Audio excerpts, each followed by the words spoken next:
Because of his groundbreaking, monumental study on the relationship of a society's image of the future to the rise and fall of civilizations, Fred Polak is often considered to be the ideological father of future studies.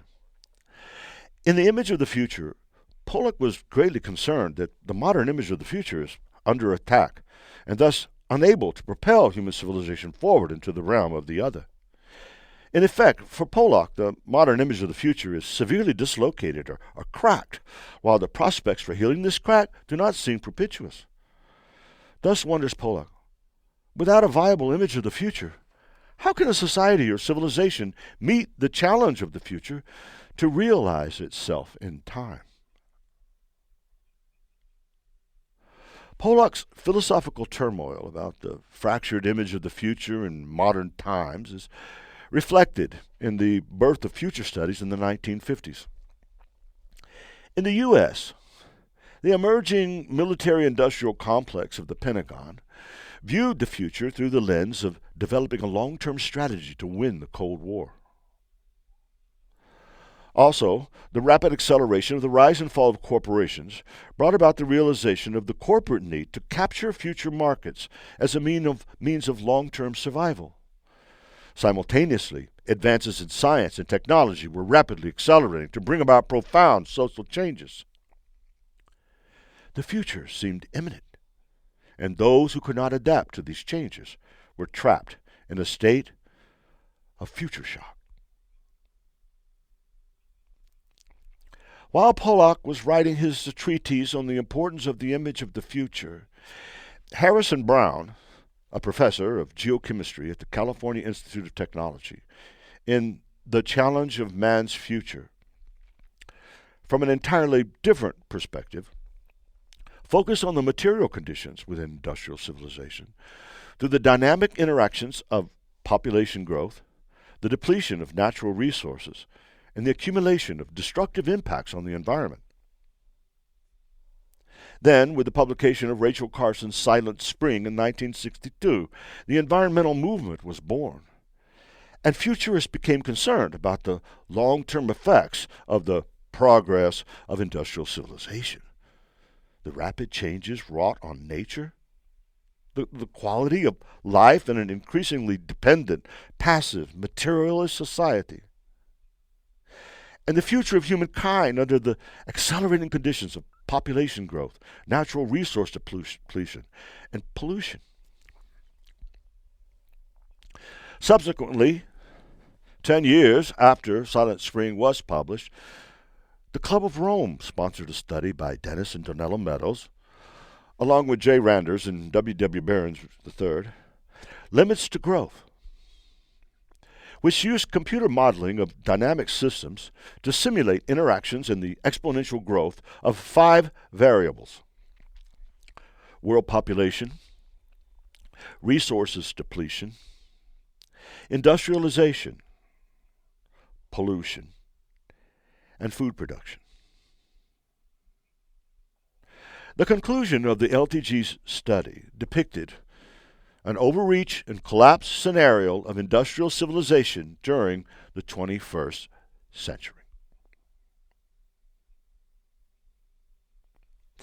Such was the general backdrop regarding the future when I enrolled in the Future Studies program at the University of Houston, Clear Lake, UHCL. I had just graduated with a BA in Historical Studies at UHCL, and I was considering to major in history in graduate school, though I wasn't quite sure yet where, when I just happened to discover the Future Studies program at UHCL as one of the very first in the country. Situated right next to NASA, I'm sure it was no coincidence. Actually, I was recruited by Andy Hines. Now, all jokes aside, let me rephrase. I was very curious about this new program, so I inquired about it, and Andy Hines pitched it well. He gave an excellent introduction. I was immediately intrigued by this new Future Studies program at the UHCL, and so I decided to change my plan to major in history and chose the MS in Future Studies programs instead. On the one hand, you might say it seemed quite a radical move on my part to turn 180 degrees from studies of the past to studies of the future.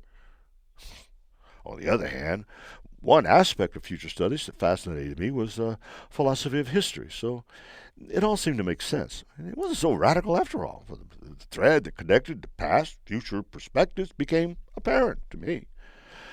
I guess that's where my interest and motivation for enrolling in future studies program may have differed from most others in the graduate program. My approach and orientation to the subject was philosophical, that is, from the perspective of the philosophy of history to philosophical future studies. In fact, in order to introduce more balance between the opposite time frames, I took a number of graduate courses in existentialism and sociology. Hence, I became an existentialist futurist with a keen interest in philosophy of history. I graduated from the UHCL Future Studies program in the summer of 1992. In fact, I worked on my master's thesis that summer for 6 weeks as I chose to fast track to the political futures section of the political science department at the University of Hawaii under Jim Dater. I was honored to have this great opportunity, and I looked forward to it. But then something happened. I struggle to explain it. I guess the existentialist got the better part of me. Perhaps I was infected by the travel bug. So I changed horses in midstream. Hawaii is an interesting place. It's neither here nor there, but somewhere situated in the middle of the Grand Pacific Ocean, in between. So you feel like you're sort of in limbo, like totally surrounded by a vast ocean. It's a strange feeling to try to explain. It's just one of those things where you just have to be there to understand. Anyway, on the practical side, I never could get my living situation sorted out, and I was worried about finances. Whatever the reason, I decided that Hawaii, situated between two worlds, was the perfect place to decide to cross over to the other side.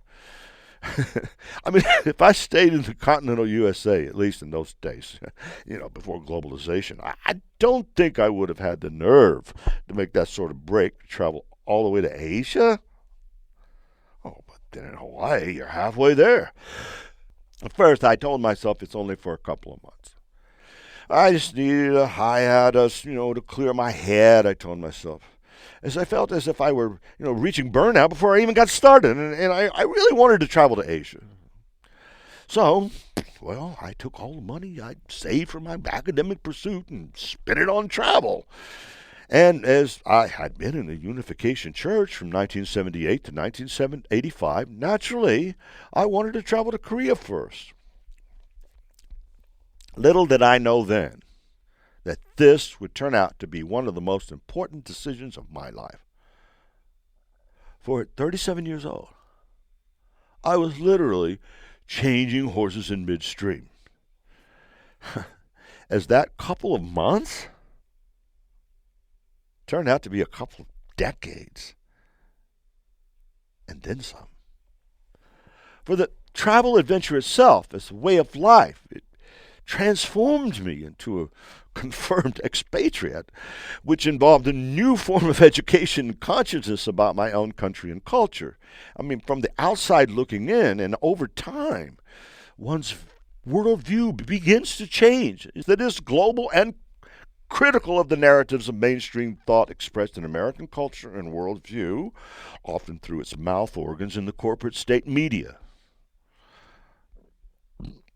Well, when I arrived at the Seoul airport in September of 1992, I did not know a word of Korean, nor did I know exactly where I would stay. I mean, all I had was this Lonely Planet book from which I chose a yogwon to stay at. However, I didn't know exactly how to get to it. I mean, at the airport, I just hopped on a bus that everybody else was getting onto. But I had no idea where I was going. And finally, when everyone was getting off at the City Hall stop, I got off too.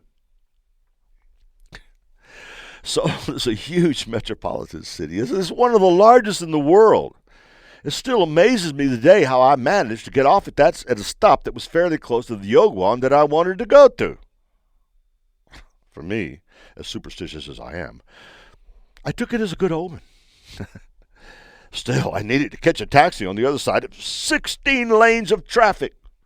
And with my oversized luggage in hand, it took me 3 hours to get across that busy road just to be able to catch a taxi.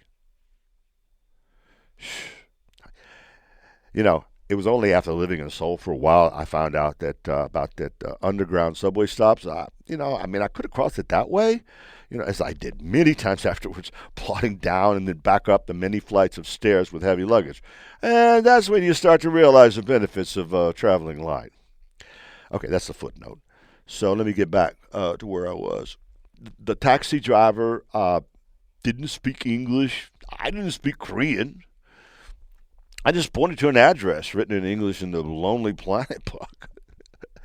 The taxi driver drove around a bit, and finally he delivered me to my destination. And so began a new chapter in my life. My life as the hippie traveler. I lived in Yogwans for several months, teaching English as a means of extending the travel adventure. And since I was on a tourist visa, I could only stay in Korea like 3 months at a time. And then after 3 months, I would take a vacation in Southeast Asia. It was a carefree life of cultural immersion and shock. And as the travel adventure extended to years, I became a confirmed expat. And since I possessed an MS, I discovered that I was qualified to teach English at Korean universities. I began to teach on annual contracts, and since professors have long summer and winter vacations, I could still maintain my hippie traveler lifestyle for several years. You might wonder, what happened to my academic pursuits and future studies? Did I just throw all that away? Well, for a few years, while teaching English to Korean, traveling around Asia, I did, for the most part, although I was able to publish a paper, Images of the Future, a historical perspective, in a 2002 edition of Futures, the flagship academic publication in future studies. Heavily influenced by the sociologist Frederick Polak's Image of the Future, the paper was a follow-up to my master's thesis, Social Critique and Reconstruction within the Idea of the Future, something like that anyway. However, as I was teaching at a junior college, though the administration marveled over it, publishing just doesn't seem to really matter that much, as far as my salary or position was concerned. Nor did I receive a grant for it.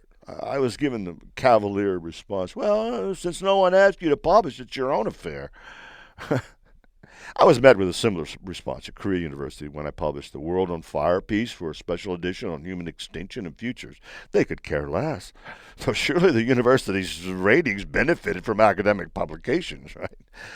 Okay, well, anyway, I kept up relations with the Futures community worldwide as I belonged to the World Future Studies Federation at the time and participated in some Futures forums online.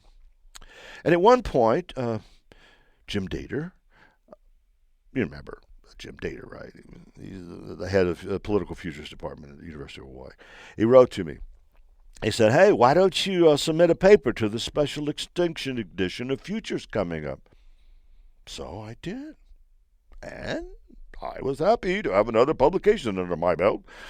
However, Korean University didn't really show much interest in it, since we foreigners weren't real professors anyway, just English teachers, right? Well, okay, fair enough. So I decided to find a position at a university that respected and supported publication efforts. And fortunately, at the end of 2008, I was interviewed and employed by the Hanguk University of Foreign Studies, or HUFS. With 10 years teaching experience as a university professor, a master's in TESOL, and 2 publications in an SSCI journal, I started my teaching career at Tufts as an associate professor, and 3 years later, after a few more publications, I was promoted to full professor. During the 22 semesters that I taught at Tufts, I not only taught the 4 skills basic English courses, but since many of the students were already quite fluent in English, I had to teach content courses as well. many of which I proposed, designed, cultivated myself. And often, when presented with new courses to teach, we would just be given the titles of the courses and asked if we'd like to teach them. What you made of the new course, that's your business. As long as the students were satisfied, honestly speaking, more often than not, if we were to teach the course effectively, we basically had to make it our own. So that involved quite a bit of research in order to teach ourselves first before teaching the students this content. Anyway, this sort of self-education just became a way of life for me. And so many of the classes I taught, such as American Studies, listening to English media, reading and discussion, and USA Globalization, they were all developed content from scratch. I also proposed, developed, and taught an intercultural communication course. But probably my crowning achievement at Tufts was when I proposed, developed, and taught the Introduction to Global Future Studies course at the main campus in Seoul. Now, due to my background and degree in future studies, I had a head start with this course, which I had the distinct pleasure and honor to teach for several years to some very bright students from all around the world.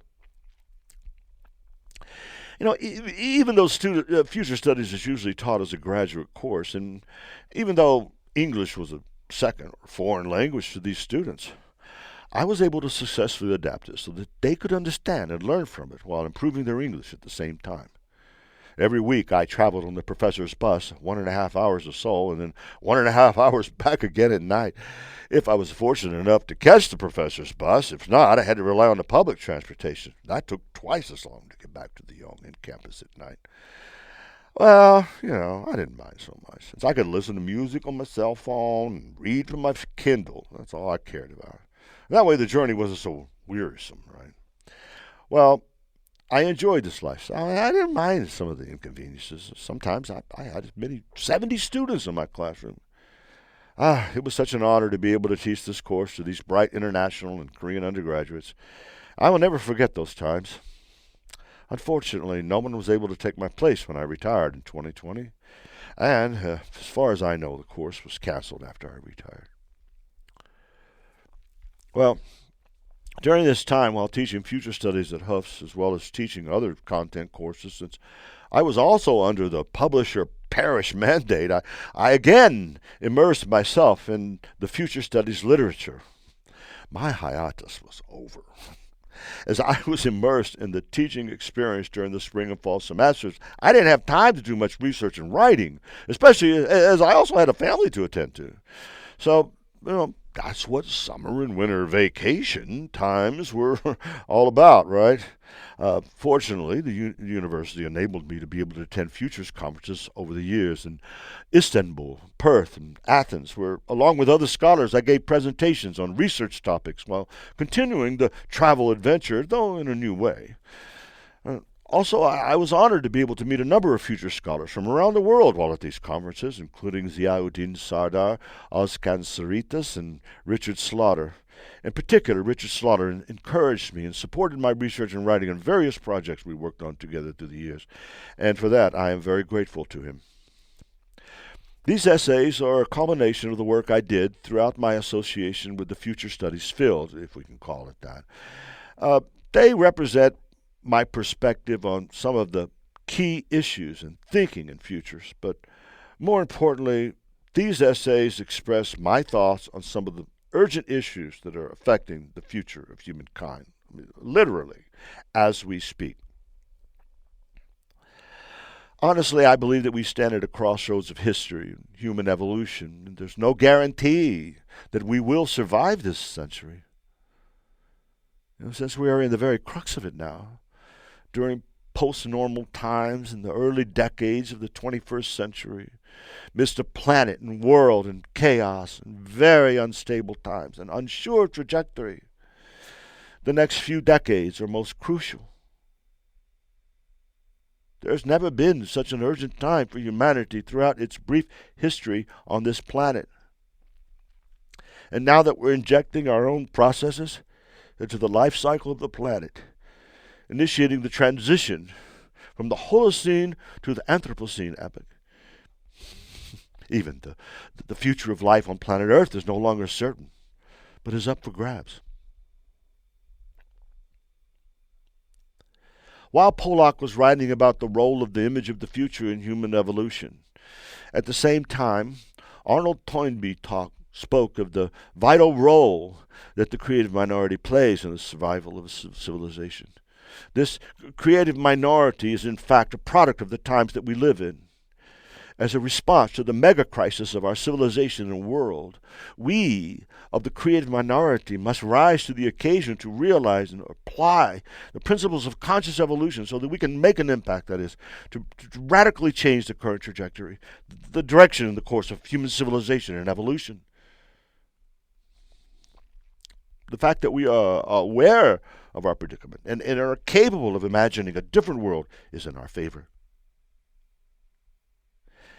In this collection of essays, I address these issues in more detail, relate about the obstacles we face, explain how we should respond to them, and lay out the course we need to take to make the transition to a paradigm and worldview happen, to a new paradigm and worldview, to make it happen.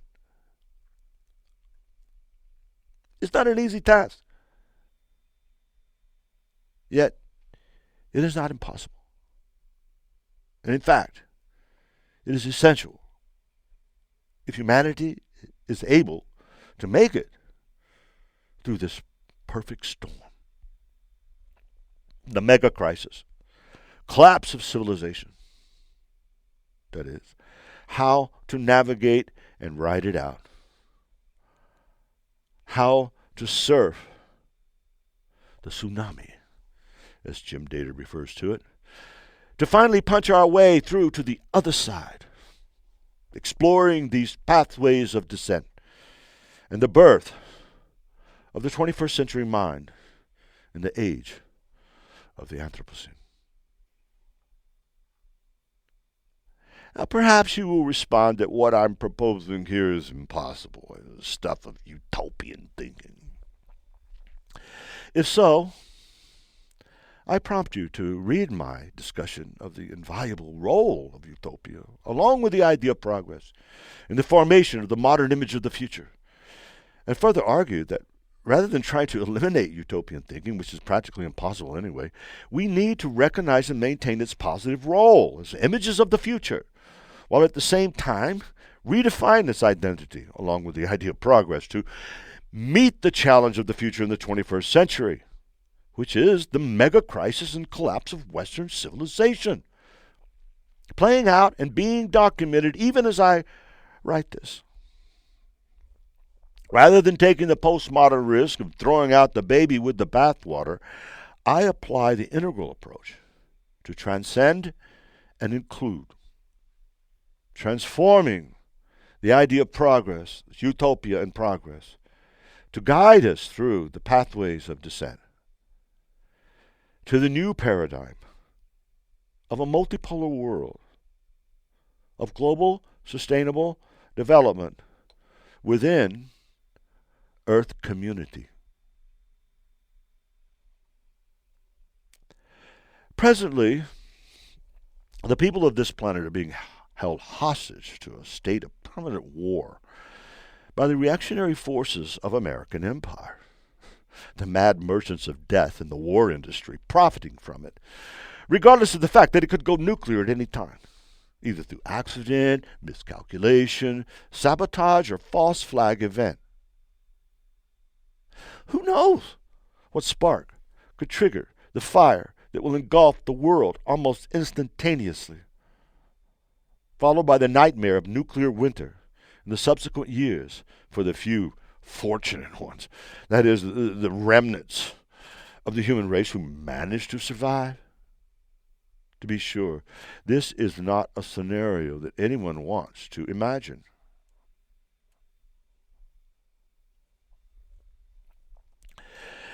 Yet imagine it we must, so that we are motivated to do everything we can to stop this horror from unfolding, the likelihood of which increases as we continue an empire's path of permanent war as business as usual, the business of death and destruction to those who refuse to bend the knee, this race to the bottom, A zero-sum game, spiraling downwards, eventually pulling all of humanity and life on planet Earth to the abyss of self-destruction and annihilation. History tells us that empires do not always go down gently into the night, but are often screaming in denial, defiance, and resistance to their inevitable collapse. Well, if we are to make it through to the other side, we must be sober about the challenges and threats that we face. If we don't know ourselves which way we're facing, nor understand the forces that are pulling us down, how can we know what direction to take? How can humanity tackle the trend of global heating that threatens to severely compromise, if not destroy, the quality of life for future generations, if it is so divided, held hostage by the state of permanent war that American empire, like the global bully that it is, threatens the world with? Besides the mindset and imperatives of capitalism, the state of permanent war is the greatest obstacle to cooperation in a genuine effort to transition from the model of unipolar global hegemony of empire to the multipolar model of global sustainable development within Earth community, radically reducing, if not eliminating, all nuclear weapons and renouncing war. Only then can the challenge of global climate change be effectively met.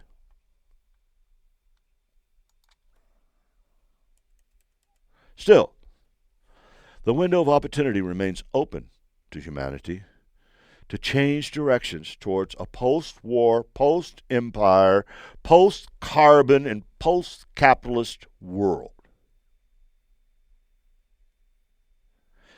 It's a huge challenge. But then, what choice do we have?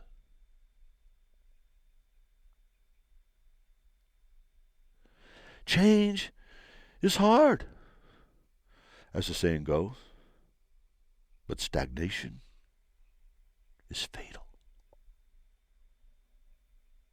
We need to meet this challenge of the future, and we need to do it soon.